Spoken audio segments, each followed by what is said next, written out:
This is private property. A man searching for vengeance. A cold-blooded murder in broad daylight. Triggered by an event that took place at 36,000 feet. When the trip of a lifetime turns into the worst civilian plane crash in German history. Investigators must find out how two highly advanced aircraft could be in exactly the same spot at exactly the same time.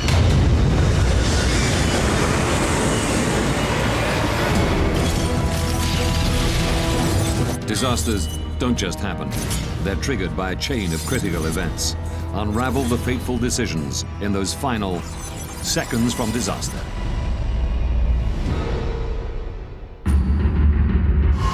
Russia. Moscow. Domodedovo International Airport. July 1st, 2002, 8:10 p.m. 45 Russian schoolchildren wait to board a flight to Barcelona. It's their reward for doing well at school.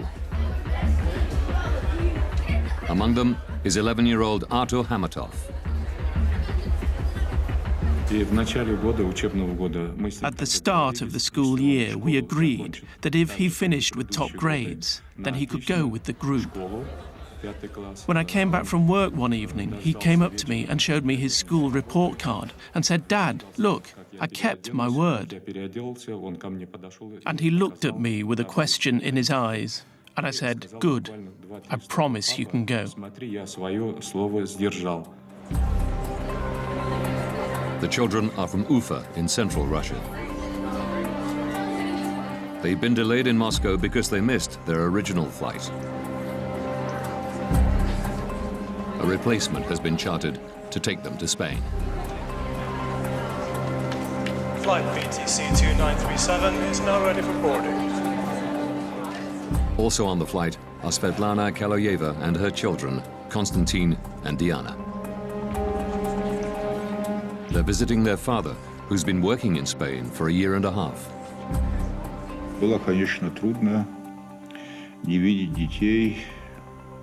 I spoke to them on the phone every day, which made my stay easier. But it was hard not to see my children for such a long time. Svetlana is lucky to get seats on this Bashkirian charter. Delays in getting visas meant other flights were sold out. We were finally going to see each other and we were going to have fun together.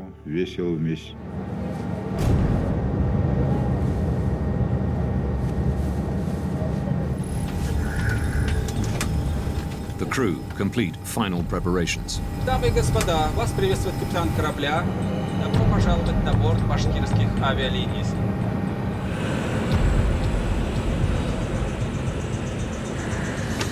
8:48 p.m. The Bashkirian Charter Airlines flight BTC 2937 takes off from Moscow's Domodedovo Airport. Distance to Barcelona, 3,000 kilometers. Estimated flight time, 4 hours, 20 minutes. Switzerland. Zurich Area Control Center. 11 p.m. 35-year-old Danish-born air traffic controller Peter Nielsen is working the night shift. He and one other controller are managing a sector of airspace above eastern Switzerland and part of southwestern Germany.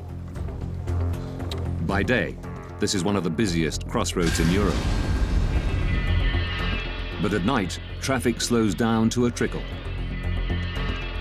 with only a few planes at any given time.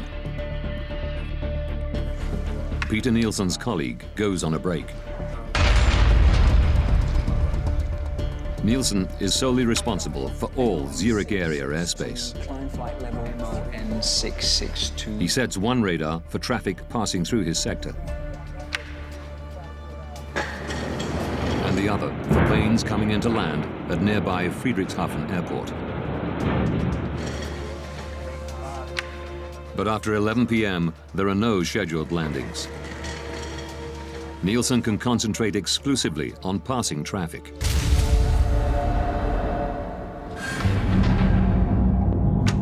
(11:06). Svetlana Kaloyeva and her children, along with the other passengers on the Bashkirian charter, cruise 36,000 feet above Austria.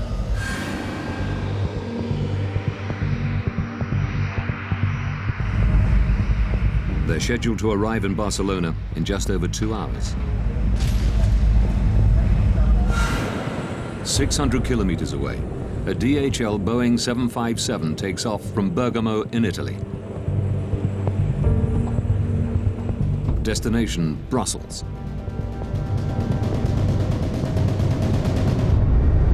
The captain and the co-pilot are the only people on board.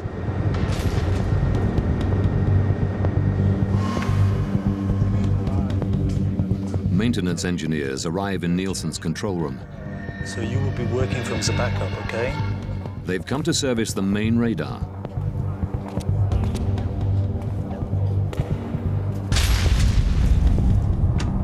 (11:21).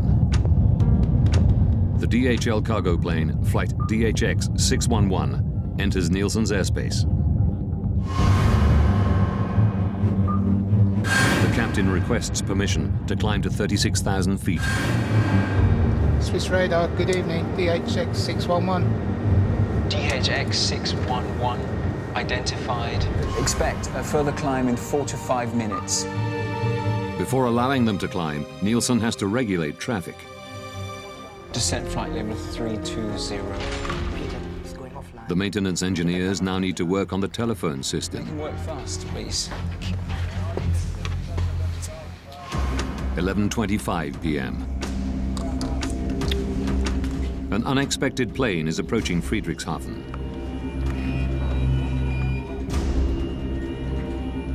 Nielsen has to switch radar stations.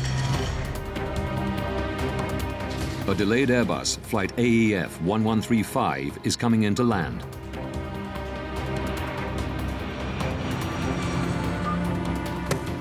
He calls the airport's control tower to let them know.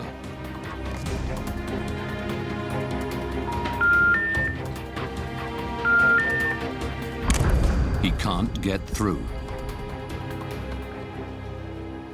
But he still has 10 minutes before the Airbus will land. So he moves back to the passing traffic radar. DHX 611. And gives the DHL cargo plane the go-ahead to climb to 36,000 feet. Climb flight level 360.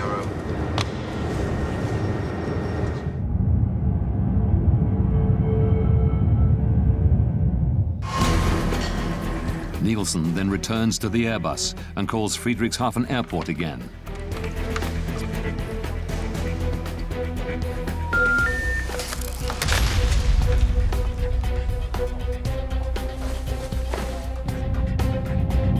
BTC 2937.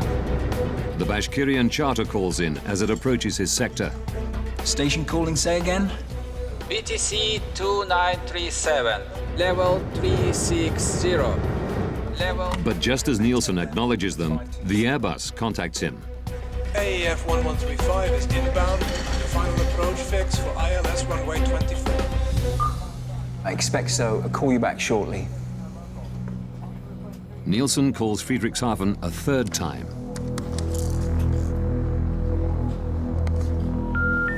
Die gewünschte Verbindung ist nicht möglich.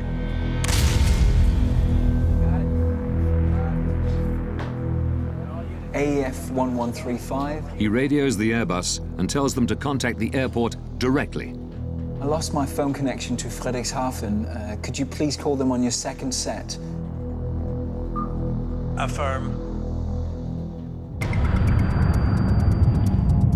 The DHL plane is now flying over Switzerland at 36,000 feet. Suddenly, its onboard traffic collision avoidance system, TCAS, sounds an alert. Traffic. Traffic. Traffic. Traffic. At exactly the same time, the Bashkirian plane's TCAS system also squawks. Traffic. Traffic. two planes are now 25 kilometers apart. They're flying at exactly the same altitude to exactly the same spot.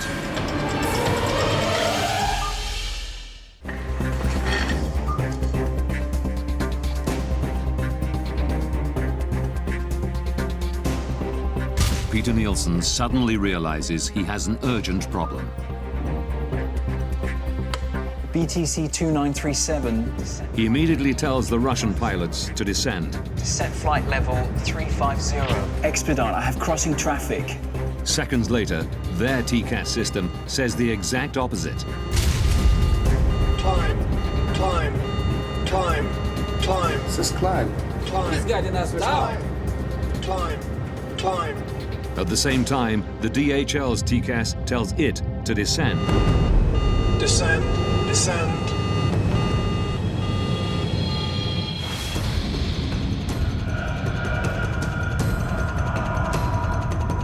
The Bashkirian crew don't know which command to follow.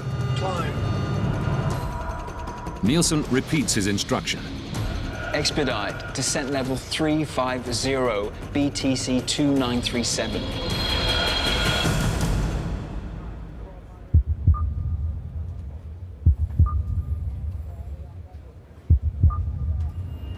When he sees that they followed his orders, Nielsen tells them that the DHL plane is approaching from their right-hand side.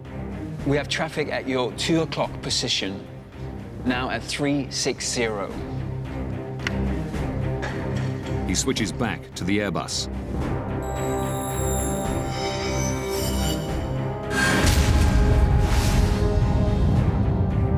In the Bashkirian charter, the crew are looking for the DHL plane.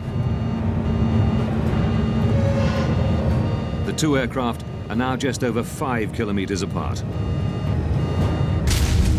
They are both in descent, closing at a rate of 1,300 kilometers per hour, faster than the speed of sound. It's here, descent! Descend, Stay on the left. Descend hard, descend!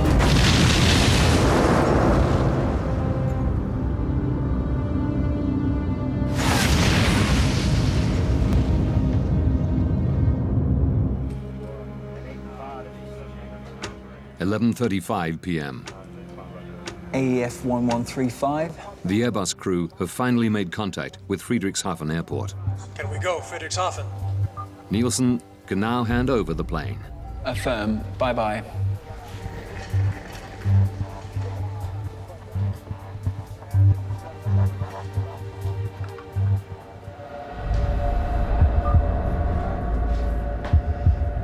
BTC 2937. BTC 2937.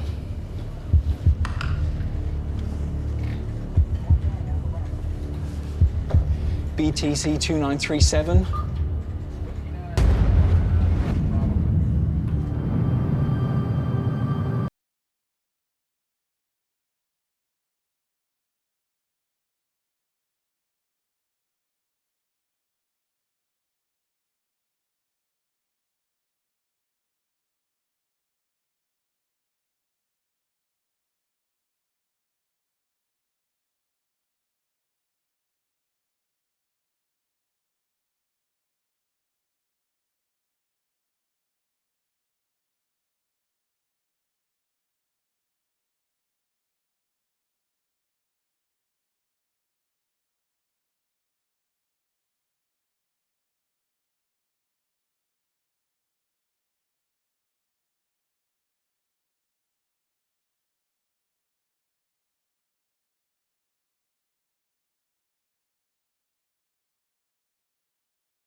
Within days, the victims' families arrive at the scene.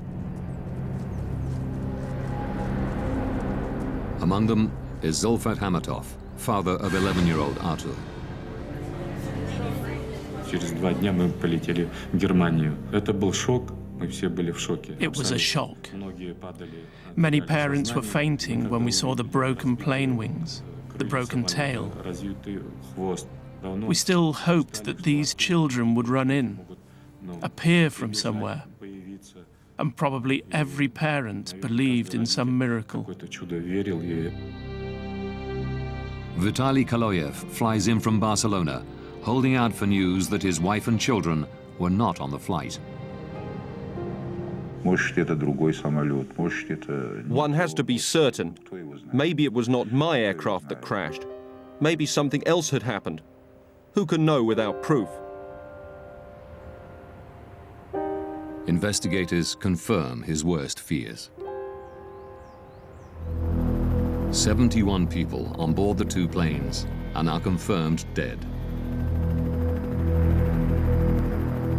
It is the worst civilian aircraft accident that Germany has ever seen. In an industry protected by multiple and highly advanced safety systems, how could this happen?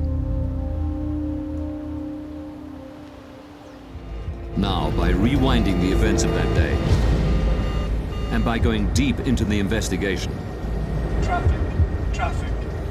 we can reveal the calamitous chain of events that brought two planes to exactly the same spot at exactly the same time.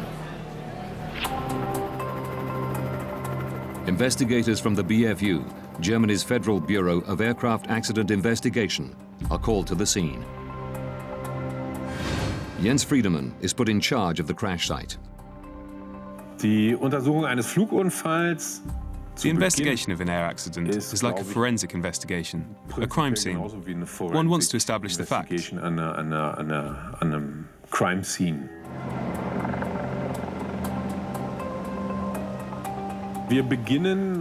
At the accident site, we start in total chaos.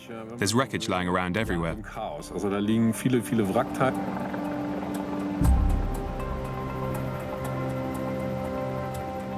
Friedemann can take nothing for granted. Not even that the two planes collided. Two aircraft were in the air. Whether they had collided or just flown past each other too close and lost control, or something like that, we just didn't know. Without the black boxes, Friedemann must try to work out what happened by examining the shattered fragments of wreckage. Key pieces are brought to a specialized storage facility in northern Germany.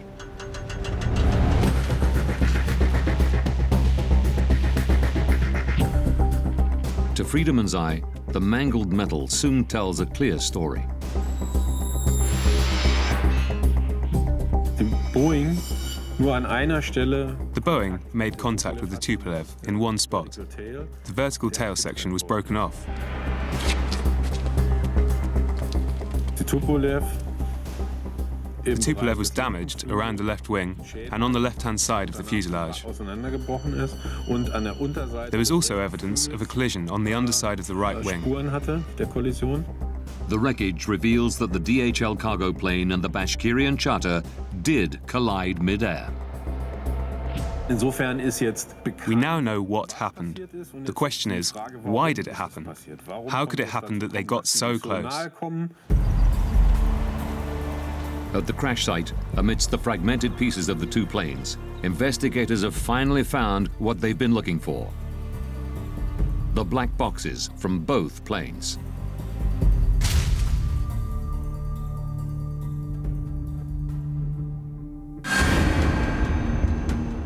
This was very important for us as accident investigators.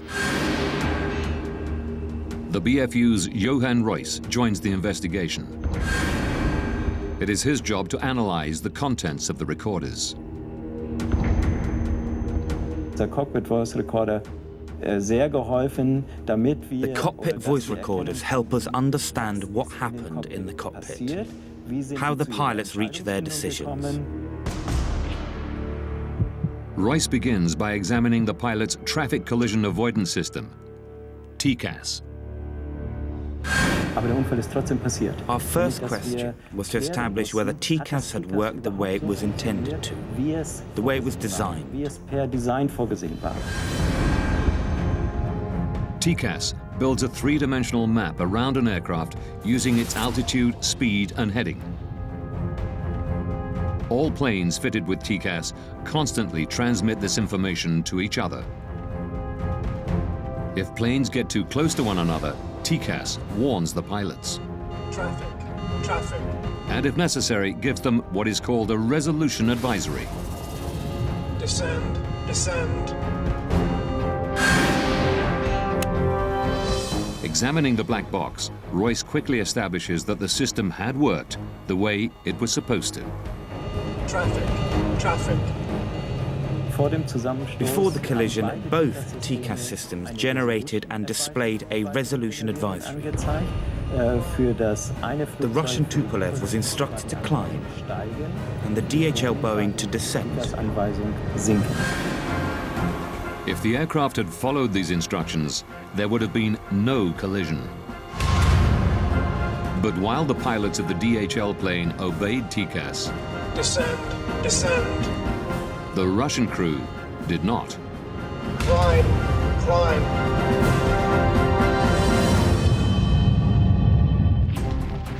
Experts from the United States are headed to the scene of the deadly mid-air collision of two aircraft in southern Germany.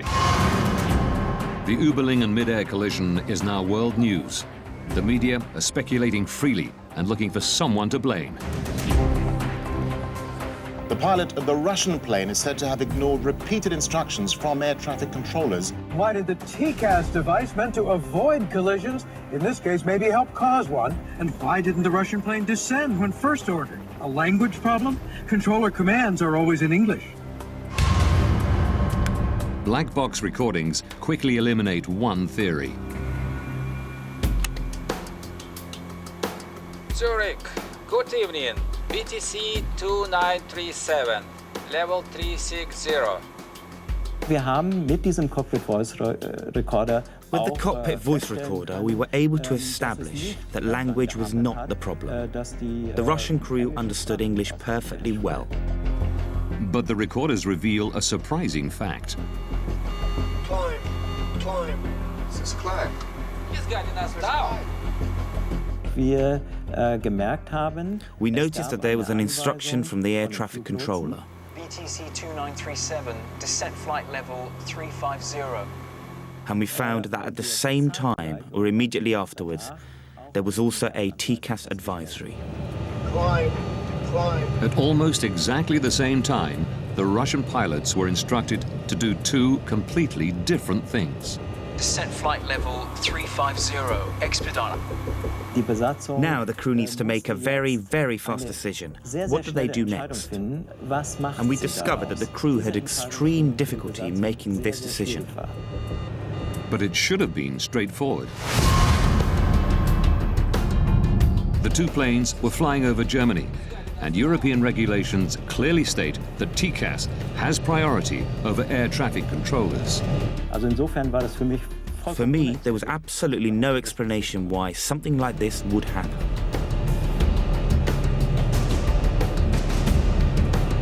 Climb, climb.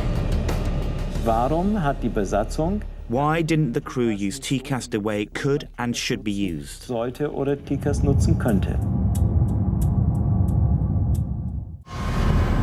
By April 2001, TCAS was mandatory in most of the world. But investigators discover one notable exception: Russia. Could it be that the Russian crew did not know how to use TCAS? Rustam Mustafin is a former Bashkirian pilot. He confirms that even though not standard for domestic flights, planes flying overseas were specially fitted with TCAS.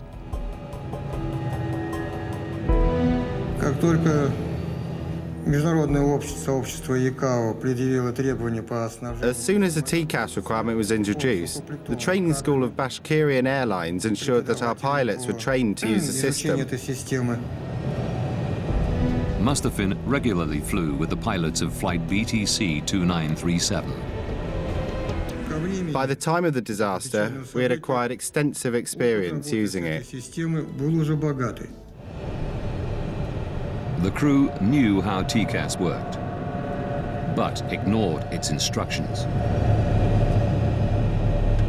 The Tupolev's flight manual, the pilot's operational Bible, reveals why.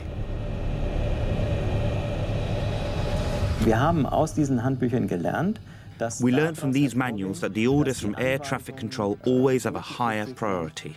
immer eine höhere Priorität haben. The operations manual at the time stated that the Air Traffic Control Command was to be given precedence over TCAS in the event of the system issuing an alert. It said that the air traffic control had the final authority. Contrary to European regulations, the Russian crew were trained to use TCAS only as an advisory system and could choose to follow the controller's instructions if they wanted. They were following TCAS regulations, but Russian style. I would have done exactly what these guys did. I would have carried out the air traffic control command.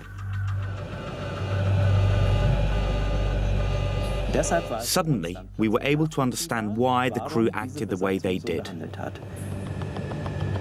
Investigators have discovered why both planes were in descent. While the DHL crew had followed TCAS, the Russian pilots obeyed air traffic control. But this doesn't answer a more basic question. TCAS is meant as a system of last resort. The planes shouldn't be close enough even to trigger it in the first place. Investigators have turned their attention to the air traffic control room. A controller must advise pilots to change altitude at least 2 minutes before a potential conflict. But Peter Nielsen didn't tell the Russian crew to descend until just 43 seconds before collision. BTC 2937 descent. Warum ist die Anweisung für die Why did the air Staffelung traffic controller issue the separation order so late? So spät, So late that the danger of an accident actually Gefahr existed. eines Unfalls tatsächlich gegeben war. Through shift logs and interviews, investigators learned that Nielsen was the only air traffic controller on duty on the night of July the 1st. Official Skyguide policy is to have a minimum of 2 air traffic controllers on duty at any given time. Investigators learn that it had become standard procedure at Skyguide for one controller to go on an extended break during the night shift. Tom Larsen was a close friend of Nielsen's, working alongside him for many years. The way that Peter was doing night shift, we did that all the time. There would only be one controller because there was very little traffic. Between 11 p.m. and 6 a.m., there are no scheduled landings at any of the airports in the area. But then, at about 11:25 on July the 1st, 2002, Nielsen is presented with an unexpected landing. There was an approach into Friedrichshafen Airport, which he had to coordinate. It's very unusual that one aircraft comes at that time for Friedrichshafen. I guess that the controller was a little surprised about that. Regulations state that Nielsen must contact the airport control tower before bringing the delayed plane in for landing. This should be routine. One push of a button and the phone connects directly to the Friedrichshafen tower. But records show that Nielsen can't get through. Investigators learned that because of maintenance work, Nielsen's phone system was in backup mode. Even then, the controller should be able to make a call at the push of a button. But a technical examination of the phones reveals a terrible problem.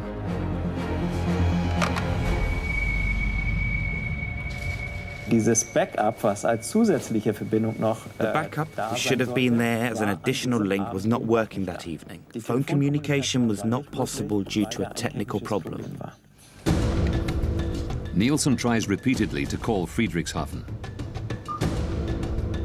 A routine task is suddenly taking up most of his time. Die gewünschte Verbindung ist nicht möglich. He was busier than would normally have been the case because he had no way of making phone calls. He had to look for alternate solutions. He had to look for other ways to communicate. I lost my phone connection to Friedrichshafen. Could you please call them on your second set? Preoccupied with handing over the delayed Airbus, Nielsen ignores the passing traffic. It was like 5 minutes that he was focused on that problem. So that took his vigilance away from what was going on the screen, on the radar screen. But his radar has an emergency function that should alert him of the impending danger. Short-Term Conflict Alert, or STCA. Short-term conflict alert is another system like it's similar to TCAS, just a ground-based system that helps us on the radar if we miss a conflict. If we don't see it in time, it will give us an alarm. 2 minutes prior to a potential collision, an STCA alert should flash on both of Peter Nielsen's radar screens, along with an audio warning. This is exactly what happens 180 kilometers away in Karlsruhe, Germany. Die Flugsicherung in Karlsruhe. Air traffic control in Karlsruhe had detected on their radar screen that 2 aircraft were getting closer than they should have been. Als es eigentlich sein sollte. Records reveal that the controller in Karlsruhe tries to call Nielsen to warn him. But Zurich's faulty backup phone system means he can't get through. Aviation rules say he isn't allowed to contact planes not in his sector unless the controller in charge has lost consciousness or has left his post. The Karlsruhe ATC decides to stick to protocol and tries calling Nielsen 11 times in total, but he never gets through. BTC 2937. Records show that Nielsen's visual STCA did not go off. Royce learns that Zurich's radar was also under maintenance, meaning it too was in backup mode.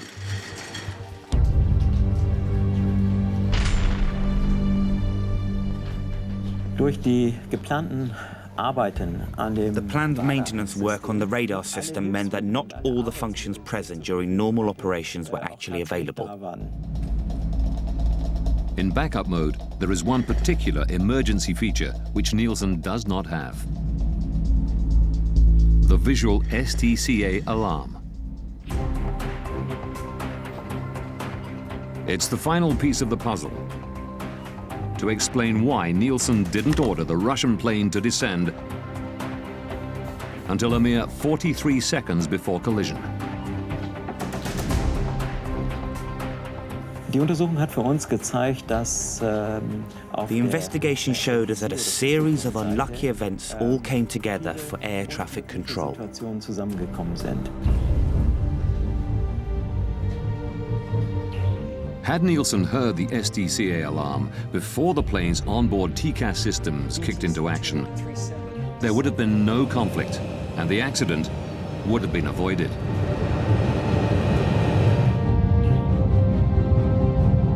But then, one final twist. 19 seconds before collision, Peter Nielsen tells the Russian pilots that the DHL plane is approaching from their right-hand side. We have traffic at your 2 o'clock position, now at 360. Where is it? It is actually approaching from the left, the 10 o'clock position.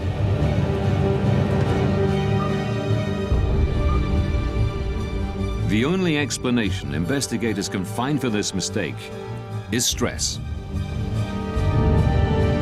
It's uncertain if the Russian pilots would have had time to pull up and avoid collision, even if they had spotted the DHL plane earlier. But the records show that in the final seconds, they tried.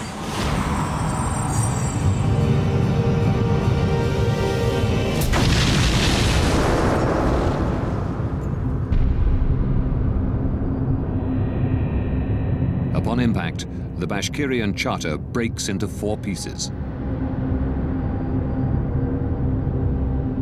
Without its tail fin, the DHL cargo plane spins uncontrollably to the ground.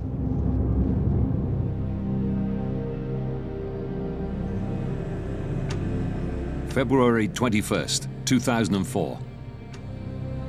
As investigators write up their final report, Vitaly Kaloyev flies to Zurich. He's become obsessed with finding somebody to blame for the death of his wife and children. I wanted to hear them say, "We are responsible, but forgive us if possible." They killed so many children and nothing had happened. No apologies, no expressions of sorrow, nothing. Nielsen still worked at Skyguide, but was moving into areas of safety analysis. Kaloyev found where he lived. I went to see the controller. I knew he had been on duty that night. All this had to be brought to an end. Everything had to be closed. I didn't want to wait any longer and decided to finish this myself. Nielsen came out. He was taller than me. I showed him the photos of my children lying in their coffins. He pushed my hand away. Then he got what he deserved.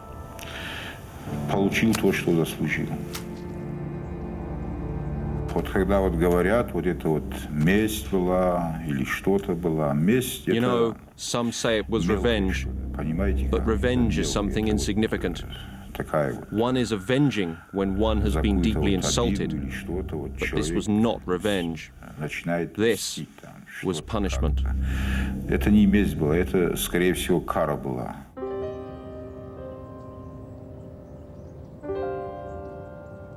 In Switzerland, a man has been arrested in connection with the killing of an air traffic controller who'd been on duty when 2 planes collided 2 years ago.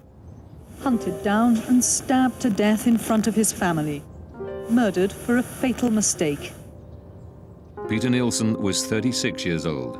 He and his wife had 3 children. After his arrest, Vitaly Kaloyev is held in a psychiatric institution, while the court decides whether he's mentally fit to stand trial. Kaloyev is convicted of premeditated killing and sentenced to 8 years in a Swiss prison. In November 2007, he's released after an appeal determines that he had acted with diminished responsibility because of the deaths of his wife and 2 children. Vitaly Kaloyev is unrepentant about his actions.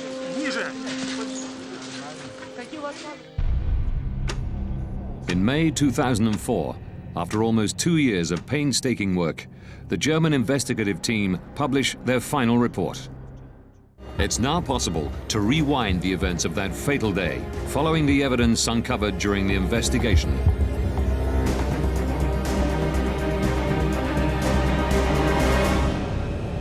July 1st, 2002.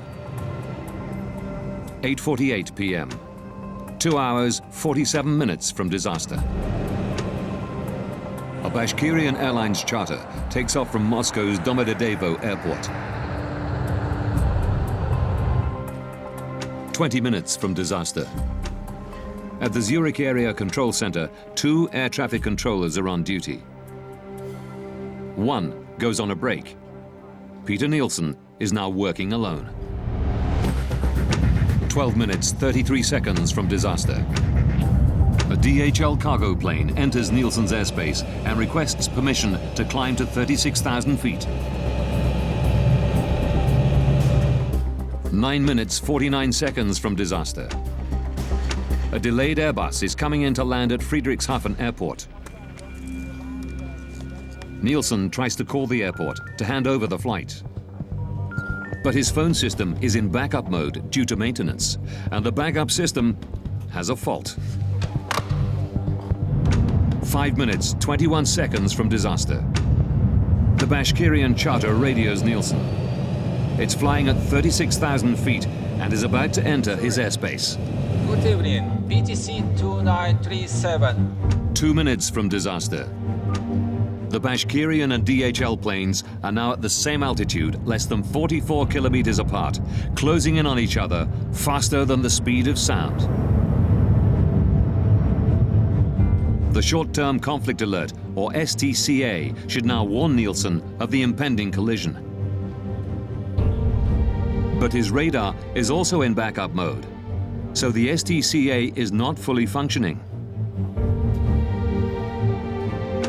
43 seconds from disaster. Nielsen finally notices that the two planes are on a collision course. He immediately tells the Russian pilots to descend. Descent flight level 350. Seconds later, TCAS goes off in both planes. It tells the DHL pilots to descend. Descend, descend. And the Russian crew to climb. Climb. He's guiding us down. Nielsen is unaware that both planes have been issued advisories. He repeats his instructions to the Russian pilots. 2937. Descent flight level 3. Russian guidelines allow pilots to make their own decisions in such conflict situations. Here, they follow Nielsen's command. Both planes are now in descent. 19 seconds from disaster. Nielsen believes the conflict is resolved. But before signing off, he tells the Russian crew that the DHL plane is approaching from the right. In fact, it's approaching from the left. 3 seconds from disaster. The Russian crew have spotted the DHL plane. They pull up, but it's too late. Descend hard, descend!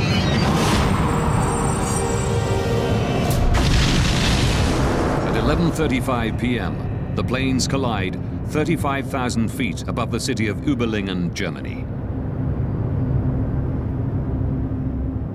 All 71 people on board the two planes die.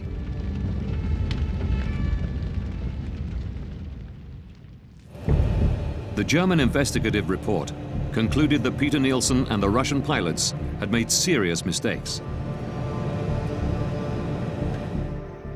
But the primary cause of the accident was negligence on the part of Skyguide. In May 2004, immediately after the BFU report is published, at a press conference in Zurich, the CEO of Skyguide, Alain Rossier, issues a formal apology. Es sind auch bei uns Fehler gemacht worden und wir We too have made mistakes, and we most deeply regret this. We take responsibility, as outlined in the German investigation report. And we ask the families of the victims for forgiveness.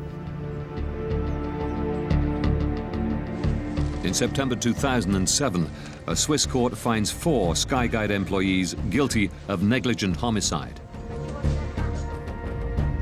3 managers who tolerated the single controller policy are given 1-year suspended jail sentences. The project leader overseeing the maintenance work on the night of the collision is fined 13,500 Swiss francs, roughly $11,000. Following recommendations from the German investigative team, Skyguide implements a variety of procedural changes. They now ensure there are always 2 controllers on duty, even during the quiet night shift. Nobody will ever find themselves in Peter Nielsen's position again. Investigators also recommend that international and regional TCAS regulations be standardized along with aircraft operations manuals. TCAS must have ultimate priority over air traffic control.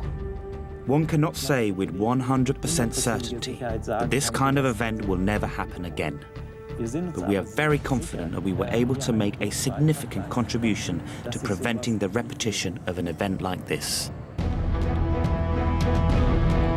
Don't miss extreme angling in brand new Wicked Tuna, continuing on Sunday nights at 9, only on National Geographic Channel. Seconds from Disaster is back next.